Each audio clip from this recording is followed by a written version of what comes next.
What's up, folks? It's your buddy Fatalroadie. Tonight we're going to be doing the Raw recap.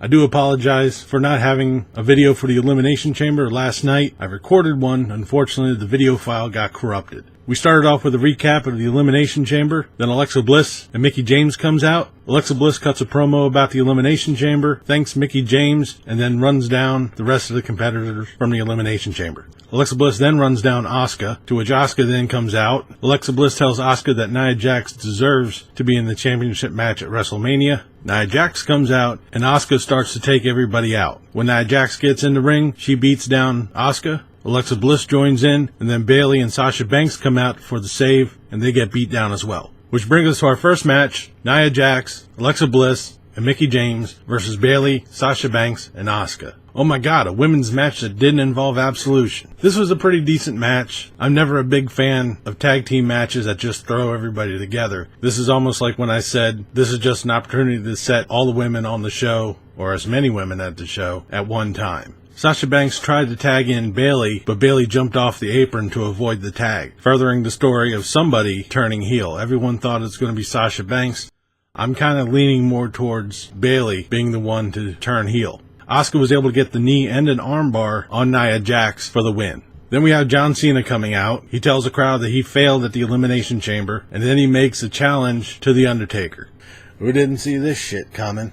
But he was told that that match at WrestleMania would be impossible. So he is then going to now take the road to WrestleMania through SmackDown Live and see what happens there. For John Cena to say that he has no road to WrestleMania, I think is straight bullshit. All he has to do is say, I need a match. Guess what? He's got a match. But I guess we'll find out tomorrow. We then have Bray Wyatt versus Heath Slater. Bray Wyatt comes out. He immediately attacks Heath Slater and Rhino, gives them both Sister Abigail's. Then he gets on the microphone, huddled in the corner, laughing like an idiot, and challenges Matt Hardy again for another match.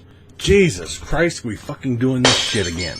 Can we just at least finish this? Seeing these two standing in a ring and doing nothing but laughing at each other is not what I want to call a match. We then have The Miz coming out. He runs down the crowd of Anaheim, and then he cuts a promo on how he should be main eventing WrestleMania. The Miz then says that he has made the Intercontinental title more relevant than the Universal title held by Brock Lesnar. Sadly, this is something that I actually agree with The Miz. What? I know, end of the world. But between the IC title and the Universal title, the IC title is on TV 1,000 times more than Brock Lesnar and the Universal title is. I'm not a big fan of The Miz, but I do agree with him here. He is then told that the person he's competing against might be his opponent at WrestleMania, so Seth Rollins comes out. This was a decent match. There was interference by the Miztourage. I know, it was a shocker. Seth Rollins was able to get the Revolution knee, I guess that's what they're calling it now, and a frog splash for the pin. After the match, Seth Rollins is sitting in the ring, and Finn Balor comes out, does his usual entrance. Seth Rollins being rather pissed at this, he leaves the ring. So I guess Finn Balor is now going to be fighting against The Miz. Once the bell rings, the Miztourage jump in and attack Finn Balor, catching the disqualification. As they're beating down on Finn Balor,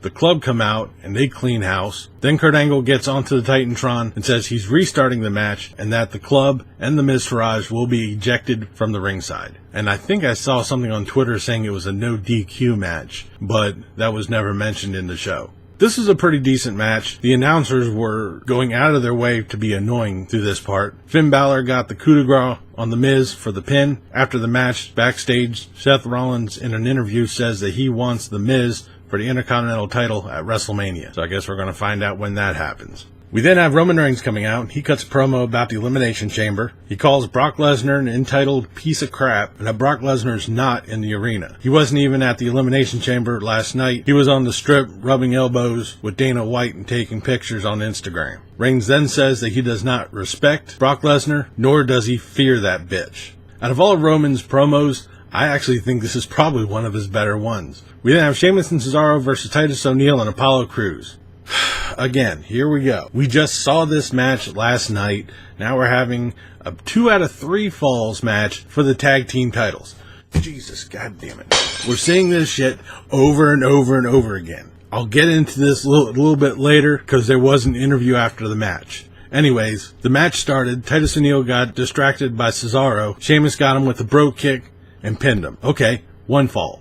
We start back up. Apollo Crews is going after Cesaro in a series of quick roll-ups for nothing but 2 counts. Titus O'Neil was able to drop Sheamus hard on his shoulder and was able to get a pin for the second fall. So the third and deciding one wasn't really much to it. Apollo Crews got the double white noise and Cesaro got the pin. So the Bar are still the tag team champions. In an interview, they're sitting there saying that there's nobody else in the Raw locker room that they can beat. They have yet to face the Revival. I don't really think they faced the Club yet. If they did, it was probably like one match and that was it. But seriously, we need to stop the repetitive bullshit.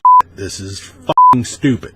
We then have Elias versus Braun Strowman. Elias is in the ring, singing, wasting time as usual. Strowman comes out, the match starts. Braun Strowman ragdolls Elias all over the ring, beating him up. Elias crawls underneath the ring, try to get away, I guess. Braun Strowman pulls him out. Elias has a fire extinguisher in his hands and shoots it at Braun Strowman, getting himself disqualified. He continues to shoot the extinguisher at Strowman, gets him back in the ring, hits him a couple times with the extinguisher, and tries to get away. Braun Strowman gets his eyesight back, realizes where he is, chases down Elias, tries to put him through the announcer's table, but Elias raked Braun Strowman's eyes and hauled ass. Strowman chased Elias through the backstage. Elias got out the back of the arena, I guess. I get what it was. Well, I guess we're going to be seeing this match about 382,000 times until WrestleMania, I'm guessing. Bruh. We then have Stephanie McMahon and Triple H coming out. They do a recap of what happened last night at the Elimination Chamber with Kurt Angle and Ronda Rousey. In case you missed it, Kurt Angle ratted out Stephanie McMahon and Triple H, saying that they're now going to own Ronda Rousey. Ronda Rousey put Triple H through a table. Stephanie McMahon slapped Ronda Rousey, signed her contract, and tossed it on to Triple H. So here we are tonight. Stephanie McMahon calls out Kurt Angle for an apology. Rousey's music hits. She comes out. Triple H and Stephanie bolt out of the ring. Kurt Angle comes out and tells Ronda Rousey to stop. He gets in the ring, tells Ronda Rousey that he lied about everything that he said about Triple H and Stephanie McMahon. Ronda Rousey says she refuses to be disrespected and she is nobody's property. Stephanie McMahon and Triple H, thinking everything is now all over, they try to leave the ring. Ronda Rousey says that there's still a matter about the slap, that Stephanie McMahon better apologize or she's going to rip her arm out of the socket. The crowd replies with the chant, "Rip it out." Stephanie McMahon disingenuously comes back and apologizes. As Stephanie and Triple H leave the ring, Triple H punches out Kurt Angle and they go back up the ring. We end the show with Kurt Angle and Ronda Rousey standing in the ring.